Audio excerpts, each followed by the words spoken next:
ரம்ஜானை கரெக்டா வரவேற்கிறதுக்கு என்ன வழி தெரியுமா?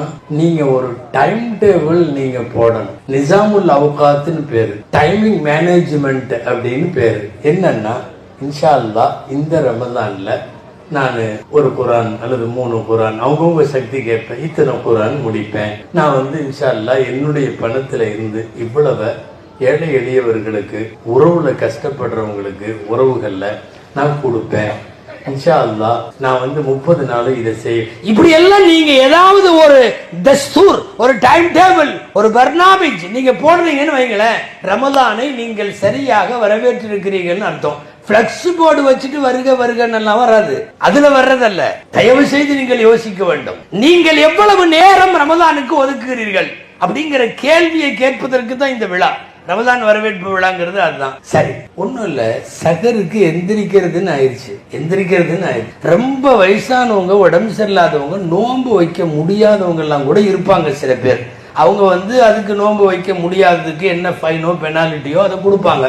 உடம்பு முடியும், அவங்களும் கூட வீட்டுல உள்ள மற்றவங்க எல்லாம் நோன்பு வைக்கிறதுக்காக கண்டிப்பா எந்திரிப்பாங்களா இல்லையா? இந்த எந்திரிக்கிற நேரத்துல ஒரு தஹஜ்ஜுங்கிறது மற்ற காலத்தை விட ஈஸி தானே. அது ரம்ஜான்ல 11 மாசமும் வாய்ப்பு பெரும்பாலான பேருக்கு கிடைக்காது, எந்திரிக்க மாட்டாங்க உறக்கத்துல.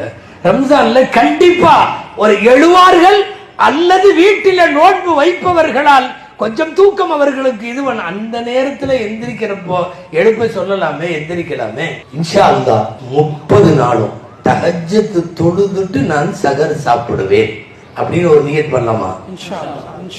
30 தஹஜ்ஜத் இன்ஷா அல்லாஹ். 30 தஹஜ்ஜத் தொழுதுட்டு தான் சாப்பாட்டுக்கு போவேன். நான் எந்திரிக்கிறது லேட்டா எந்திரிச்சிட்டேன், இந்த முடிவுக்கு வரணும்.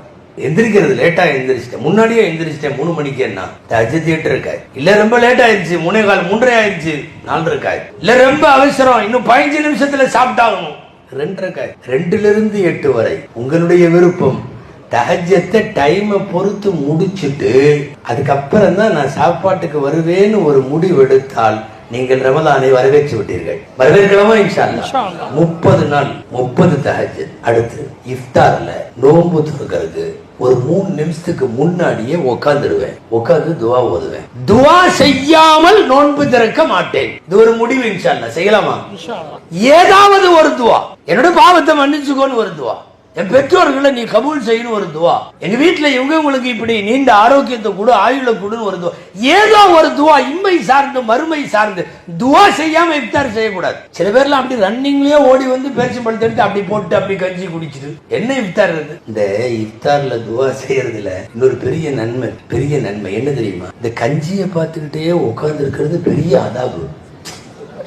ஆமாங்க, நீங்க பாத்தீங்கன்னா அந்த நேரம் இருக்கே 6:25 இருக்கும். 20க்கே வரிசையில உட்காந்துருவார், 20க்கே குட்ராவையும் வச்சிருவாங்க, 20க்கே அந்த போண்டாவோடையும் பக்கத்துல இருக்கும். இவர் 20ல இருந்து கடியாத்த பார்ப்பார், கஞ்சியை பார்ப்பார், வடையை பார்ப்பார், எல்லாத்தையும் பார்ப்பார், ஒவ்வொரு ஐட்டமா பார்ப்பார். இப்ப என்ன தெரியுமா? ஈமானுக்கும் கஞ்சிக்கும் போராட்டம். கொஞ்ச நேரம் கழிச்சு 22 தான் ஆகும். நமக்கு என்னமோ அந்த நேரத்துல கடிகாரம் ஓடாத மாதிரியே தெரியும். கடிகாரம் ஓட இடையில இதையும் பார்த்துக்குவார், கரெக்டா தானே போகுது அப்படின்னு கேட்டுக்குவார். சும்மா இருப்பாரா? அந்த கஞ்சி அப்படியே ஆடை கோத்து நிற்கும், ஒரு ஆட்டை ஆட்டி விடுவார். இதெல்லாம் என்னங்கிறீங்க? ஈமான் அங்க இழுத்துட்டு இருக்குதுன்னு அர்த்தம். பேசாம ஒரு துவா செய்ய ஆரம்பிச்சிட்டா முடிக்கிறப்ப முடிச்சிடலாம்ல. இதெல்லாம் பண்றது 6:22 தான் ஆகும். அப்புறம் என்ன பண்ணுவார் தெரியுமா? இருக்கிற வடையெல்லாம் பிச்சு உள்ள போடுவார். பூரா வடை போண்டா எல்லாத்தையும் உள்ள போட்டாலும் 23 தான் ஆகும். 1 நிமிஷத்துக்கு முன்னாடி மோதினாரு எல்லாத்துக்கும் ஒரு வாழைப்பழம் கொடுப்பான். அந்த அவர் கொண்டு வருவார். என்ன பண்ணுவார் தெரியுமா? 24க்கு பொறுமை இழந்து போய் வாழைப்பழத்தையும் பிச்சு உள்ள போட்டுருவார். சில பேர் கஞ்சி குடிக்கிறத பார்த்தா அது 20க்கு வைக்கும் போது கஞ்சியா இருந்து 25க்கு பஞ்சாமிரதமா மாறிடும். அல்லாஹு அக்பர். இதெல்லாம் அந்த 5 நிமிஷத்துல நடக்கும். அந்த டைம்ல மோதினாரு, அங்க ஏதாவது சுவிட்ச் போடுறதுக்கு வந்திருப்பார். இந்த ஆளு சொல்லாம இன்னும் இங்க என்ன சுத்திட்டு இருக்கிறாரு அப்படின்னு அந்த ஆள் மேல ஒரு வேகம் வரும். அவர் டைம் ஆனதானே சொல்லுவாரு, அல்லாஹ் உங்களை அபிசுத்து அவிக்காமல்.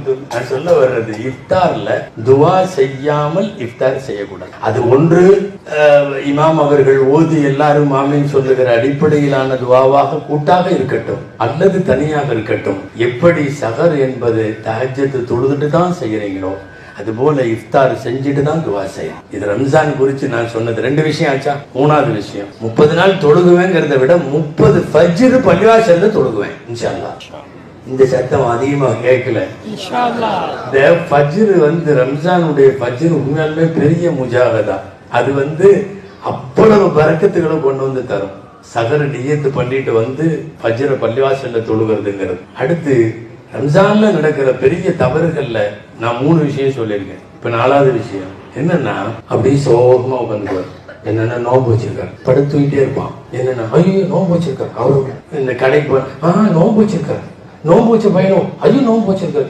இது என்ன நோம்பு வச்சுட்டு உன்னை ரொம்ப பில்டப் கொடுக்க சொல்லி யாரும் சொல்லல. சில பேர் தலைஞ்சிய மாட்டான், ஒரு மாதிரியா பேன்னு கிடக்கிறது, பாக்குறதுக்கே பரிதாபமா, ஐயோ பாவம் இவன் சாப்பிட்டா பரவாயில்லையே அப்படிங்கிற மாதிரி. யாரும் சொன்னா அப்படி தூங்கிட்டு ஐயோ நோம்பு வச்சுட்டு தூங்குறான், அவரை எழுப்பாதீங்க. என்ன நோம்பு வச்சுட்டா இப்படி சோகமா இருக்கணும்னு சொல்லி கொடுத்தது யாரு? நோம்பு வச்சுட்டா இப்படியே ரொம்ப பில்டப் காட். உங்களுக்கு நல்லா தெரியும், பத்ர் போர் ரம்ஜான்ல நடக்குது 17ல. நோம்பு வச்சுட்டு தான் பத்ர் நடந்தது. போருக்கு போறோங்கிறதுனால யாரும் பத்ர் அன்னைக்கு நோம்ப விடல. வாழை எடுத்துட்டு போய் வாழ்வா சாவாங்கிற களத்துல 2 சண்டை போறதுக்கு நிக்கிறவங்க எங்க? இவன் கொஞ்சம் கடைக்கு போடான்னு அவன் நோம்பு வச்சுட்டு படுத்திருக்காரு. என்ன நோன்பு வச்சுட்டு படுத்திருக்காரு? அதனால நோன்பு வைத்தது என்பது சோகத்தையும் இயலாமையையும் இதையெல்லாம் வெளியே காட்டுறதா இல்ல. எத்தனை விஷயம் ஆச்சுங்க, என்னமோ ஞாபகத்துல இருந்தா போதும். ரமதான்ல அடுத்து ஒரு பெரிய விஷயம். இது எங்க ஊர்ல எல்லாம் பெரிய விஷயம், உங்க ஊர்ல எப்படின்னு தெரியல. எல்லா பித்தனாவும் பள்ளிவாசல்ல தான் நடக்கும். எல்லா பித்தனாவும் நேரா படுத்துக்க வேண்டியது பள்ளிவாசல்ல. அது மற்ற நாள்ல வரமாட்டாங்களா? வீட்டுல சாப்பாடு இல்லை, பள்ளிவாசலுக்கு அப்படி படுத்துக்க வேண்டியது. ஆண்டவனே நாயனே, யாரை பத்தியாவது பேசி தலைப்பு செய்தியை போட்டு உருட்டு இல்லாது பொல்லாது இருக்கிற நோம்பெல்லாம் அங்க 10 நிமிஷத்துலயே போயிடும். இவர் சும்மா வவுத்து நோம்பு வாய் நோம்பு வைக்காம எல்லாம் நடக்கும். அல்லாஹ் அக்பர். ரம்ஜான்ல தான் எல்லா இஷ்யூ. இந்த ஏதாவது ஒரு பைப்புல தண்ணி வர ஆரம்பிச்சிருவோம்.